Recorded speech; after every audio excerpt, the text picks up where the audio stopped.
বলে একটা স্মারকলিপি দিয়ে আছেন, ঘেরাও করার দরকার নাই।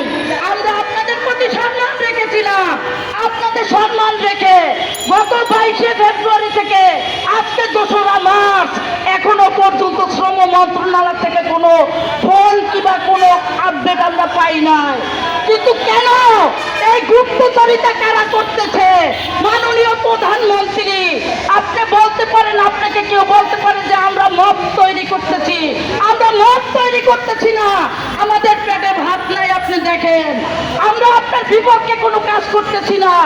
আমরা আপনার নির্বাচনের প্রচারণা চালাইছি এই শ্রমিকদের নিয়ে, একটা মাস পর্যন্ত আমরা নির্বাচনী প্রচারণা চালাইছি। আপনি প্রমাণ দেখেন, প্রমাণ দেখে আপনি ব্যবস্থা নেন। কেন শ্রম মন্ত্রণালয় কেন ব্যবস্থা নিল না? আমরা 22শে জানুয়ারি, আমরা 22শে ফেব্রুয়ারি স্মারকলিপি দিলাম, কোনো ব্যক্তি কিংবা কোনো গোষ্ঠী আমাদের কোনো খোঁজ খবর আপডেট দিলেন না। কেন দিলেন না? কি কারণে দিলেন না? তাদের স্বার্থ কোথায়? কিসের স্বার্থে আজকে স্বাধীন গার্মেন্টসের শ্রমিকদেরকে এইভাবে রাস্তায় রাস্তায় ঘুরাইতেছে?